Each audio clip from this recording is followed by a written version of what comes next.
کہ جو حکمت اور علم سے بھرے ہوئے ہیں. اور اللہ رب العزت کی یہ صفات ہے، یہ دو کیا، یعنی علم سے علیم اور حکمت سے حکیم. ناظرین، جس کام کے لیے آپ اللہ رب العزت کو پکارنا چاہتے ہیں، جس معاملے کے لیے، ان ناموں کی جو ہے ورد کرنا ہوتا ہے، تکرار کرنی ہوتی ہے، وظیفہ کرنا ہوتا ہے، تاکہ اللہ رب العزت وہ والی اپنی صفت تھوڑی سی، جیسے سمندر میں جب آپ سوئی ڈبوئیں سمندر میں، تو سوئی کے ساتھ جتنا سا تھوڑا سا لگ جاتا ہے، اتنا بھی علم اگر کسی کو مل جائے تو وہ اس دنیا پہ بادشاہی کرے. تو ناظرین، میں تو مثال بھی نہیں دے سکتا کہ کتنا پانی مطلب آپ کو، لیکن اللہ رب العزت علم عطا فرما دیتا ہے، دوسروں کے دلوں میں بھی ڈال دیتا ہے، کسی کے تو آنکھوں میں اللہ رب العزت ڈال دیتا ہے. یہ عمل کرنے سے آپ کی آنکھیں بھی ایسی ہو جائیں گی کہ آپ دوسروں کے دلوں کے حال پڑھنا شروع ہو جائیں گے، کیونکہ آپ علم والے ہو جائیں گے، حکمت والے ہو جائیں گے. یہ صفات اگر دیکھیں، اللہ رب العزت کی صفت ہے، وہ رحمان ہے، وہ رحیم ہے. یہ اس نے اپنے بندوں میں بھی عطا کی ہے.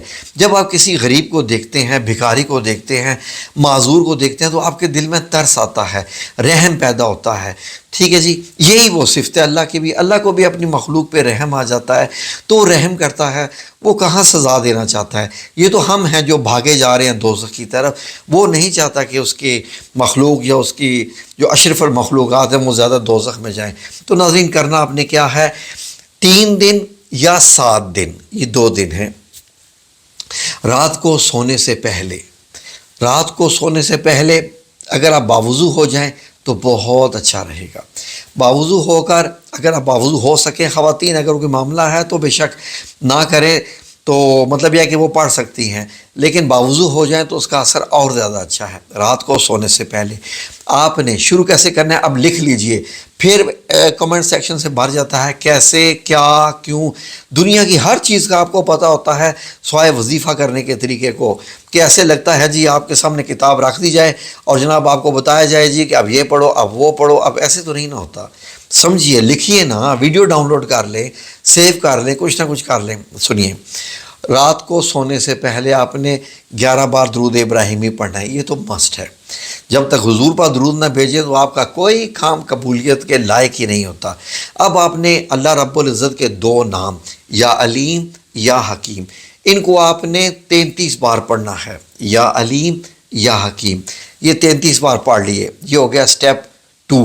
پہلا ہو گیا 11 بار جو ہے وہ درود پاک. اب یہ سٹیپ 2 ہو گیا یا علیم یا حکیم 33 بار. اب اگلا سٹیپ ہے کہ آپ نے 11 بار ایک آیت پڑھنی ہے. وہ آیت کون سی ہے؟ یہ لیں، اسکرین پہ آ گئی. یہ آیت ہے سورہ البقرہ کی، آیت نمبر 32. یہ آپ نے قالو شروع ہوتی ہے آیت، قالو کو نہیں پڑھنا، آپ نے یہاں سے پڑھنا ہے. سبحانک لا علم لنا الا ما علمتنا انک انت العلیم الحکیم. یہ ہے آیت. ناظرین، یہ آپ نے 11 بار پڑھنی ہے. کیا مشکل ہے؟ اب آپ نے کیا کرنا ہے، اس کا دیکھ لیجئے کہ اس کا میں آپ کو مطلب بھی بتا دیتا ہوں، آپ کو پتہ چلے نا، تاکہ روح پتہ چلے آپ پڑھ کیا رہے ہیں. یہ فرشتوں نے کہا تھا کہ اے اللہ، تو تو پاک ہے، جتنا علم تو نے ہمیں بخشا ہے اس کے سوا ہمیں کچھ معلوم نہیں. بے شک تو دانا، اور یعنی دانا یعنی علم والا ہے اور حکمت والا ہے. 11 بار پڑھنے کے بعد آپ نے اب سورہ الاعلیٰ کی آیت نمبر 6 اور 7 کو بھی آپ نے 11 بار ہی پڑھنا ہے. 6 اور 7 کو چھوٹی سی آیات ہیں، یہ بھی آپ سن لیجئے، اسکرین پہ ابھی آ گئی ہیں.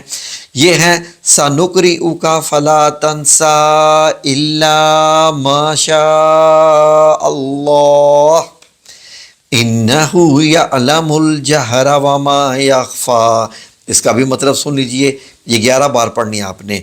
ہم تمہیں پڑھا دیں گے. اب اللہ رب العزت اپنے بندے سے کہہ رہا ہے، ہم تمہیں پڑھا دیں گے تو تم فراموش نہ کرو گے، مگر جو اللہ چاہے وہ کھلی بات کو بھی جانتا ہے اور چھپی بات کو بھی. یہ کرنے کے بعد اب آپ نے 11 بار درود پاک پڑھنا ہے. یہ آپ کا عمل ہو گیا مکمل. ٹھیک ہے جی، یہ عمل مکمل ہو گیا. اب آپ نے سو جانا ہے، اور سونے سے پہلے جتنی بار ہو سکے یہ ایک لفظ پڑھنا ہے، یا بدی العجائب بالخیر یا بدی. ٹھیک ہے جی، یہ آپ کو میں پہلے بھی وظیفہ بتا چکا ہوں، یہ ایڈیشنل ہے.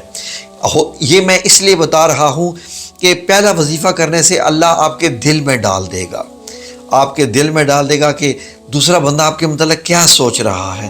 ظاہر وظیفہ کرتے وقت تو آپ کو یہ معلوم ہوگا نا کہ میں جاننا چاہ رہا ہوں کہ کس بندے کے دل میں میرے لیے کیا ہے، کس بندے کے دل میں میرے لیے کیا ہے. تو اس کے بعد اللہ آپ کے دل میں ڈال دے گا کہ اس کے لیے کیا ہے، اس کے دل میں آپ کے لیے کیا ہے. لیکن یہ جو ہے نا یا بدی العجائب بالخیر یا بدی، اب میں یہ چاہ رہا ہوں کہ اللہ تعالیٰ آپ کو خواب میں دکھا بھی دے کہ وہ آپ کے متعلق کیا کرنا چاہ رہا ہے، وہ آپ کے متعلق کیا سوچتا ہے، کیا کرنا چاہ رہا ہے، یہ آپ کے خواب میں بھی آ جائے. یہ وظیفہ یا 3 دن کرنا ہے یا 7 دن. 3 دن میں اگر آپ کو جواب نہ ملے تو آپ 7 دن کو کر لیجئے، پھر آپ 7 دن کے بعد چھوڑ دیں، اس کے بعد آپ کو جواب مل ہی جانا ہے انشاءاللہ بإذن اللہ تعالیٰ. ٹھیک ہے جی، جزاکم اللہ خیر. دعاؤں میں یاد رکھیے گا، اللہ رب العزت ہم سب لوگوں کو علم والا بنا دے تاکہ ہم اللہ کو بھی جان سکیں، لوگوں کو بھی پہچان سکیں، معاشرے کو بھی جان سکیں، اور اپنی جتنی بھی زندگی ہے علم و حکمت سے گزاریں، نہ کہ جاہلوں کی طرح. ٹھیک ہے جی، اوکے جی، اللہ حافظ.